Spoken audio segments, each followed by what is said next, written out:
கலம் கவிழ்ந்த போது வைத்து வைத்தடுக்குவார் பெண்கலம் கவிழ்ந்த போது வேண்டுமென்று வேணுவார் நம் கலம் கவிழ்ந்த போது நாரும் என்று போடுவார் என் கலந்து நின்ற மாயம் என்ன மாயம் ஈசரே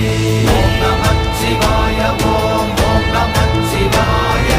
ஓம் நமச்சிவாய ஓம் ஓம் நமச்சிவாய ஓம் நமச்சிவாய ஓம் ஓம் நமச்சிவாய ஓம் நமச்சிவாய ஓம் ஓம் நமச்சிவாய ஆனவஞ்செழுத்துளே அண்டமும் அகண்டமும் ஆனவஞ்செழுத்துளே ஆதியான மூவரும்